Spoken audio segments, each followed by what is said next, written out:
নাচে রে নিতাই গৌর দ্বিজমনিয়া।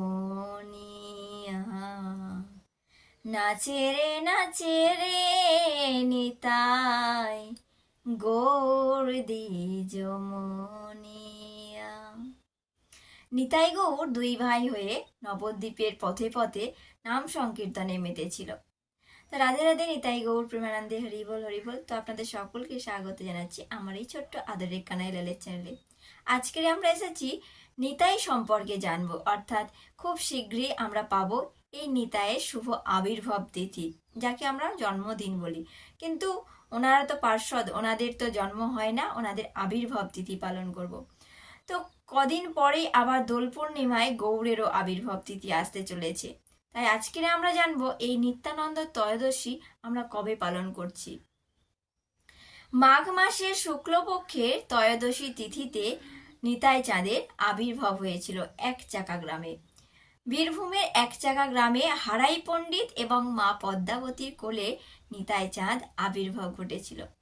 তো নিত্যানন্দ ত্রয়োদশী আমরা কবে পালন করব? এই 2025-এ। এই নিত্যানন্দ ত্রয়োদশী বা নিতাইয়ের শুভ আবির্ভাব তিথি 2025-এ পালন করব আমরা 10ই ফেব্রুয়ারি সোমবার। তো এই দিনকে আমরা খুব আনন্দের সঙ্গে নিত্য কীর্তন পাঠ কীর্তনের মাধ্যমে নিতাই চাঁদের শুভ আবির্ভাব তিথি পালন করি। এই নিতাই চাঁদ কে ছিল জানেন? দাপরে ছিল বলাই, অর্থাৎ বলরাম। কানাই বলাই ছিল। সেই কানাই বলাই এই কলিযুগে গৌরাঙ্গ এবং নিত্যানন্দ হয়ে এই ধরাধামে এসেছিলেন। তো এই নিতাই চাঁদের যে আবির্ভাব তিথি আমরা বাড়িতে কিভাবে পালন করব? তো নিত্যানন্দের শুভ আবির্ভাব তিথি আমরা কিভাবে পালন করব নিজেদের বাড়িতে থেকে?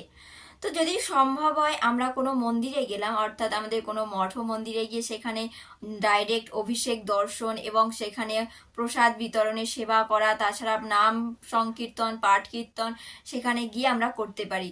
যদি সেটাও সম্ভব না হয় তাহলে নিজের বাড়িতে যদি আলক্ষ্য থাকে বা বিগ্রহ থাকে নিতাই গৌড়ের, সেই বিগ্রহকে দুপুরবেলা আমরা অভিষেক করাবো।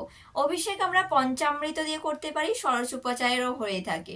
তো যে যেমন ভাবে সম্ভব হয় সেই রকম আয়োজন করে আপনারা অভিষেক করাবেন নিতাই গৌরকে।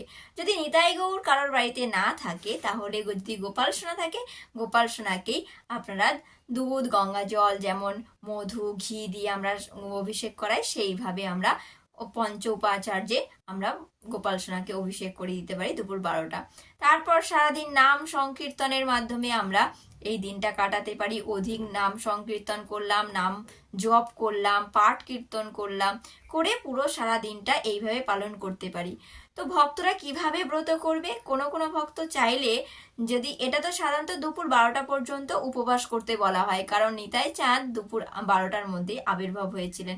তো সেই জন্য দুপুর 12টা পর্যন্ত উপবাস করে অঞ্জলি দিয়ে তারপরে ভক্তরা যে সমস্ত সামগ্রী নৈবেদ্য ভোগ লাগানো হয় সেই সমস্ত প্রসাদ পেয়ে নেয়।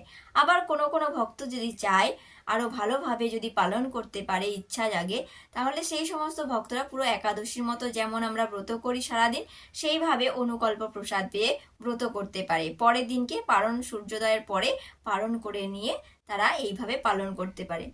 তো আসুন আমরা তাহলে এই নিত্যানন্দ ত্রয়োদশী অর্থাৎ নিতাই চাঁদের শুভ আবির্ভাব তিথি আমরা সকলে নিজেদের বাড়িতে পালন করার চেষ্টা করি। আর খুব ভালো হয় যদি আমরা মঠ মন্দিরে গিয়ে এই দিনটা পালন করতে পারি। নিতাই কিভাবে গৌর সুন্দরের সঙ্গে লীলা করেছিলেন সেই লীলা খুব শীঘ্রই আসছে, আপনারা অবশ্যই এই চ্যানেলে পেয়ে যাবেন। তো আজকে শুধু আমরা জানলাম যে নিতাইয়ের আবির্ভাব তিথি কবে পালন করছি, কিভাবে পালন করছি। তো রাধে রাধে, নিতাই গৌর প্রেমানন্দে হরি বল হরি বল।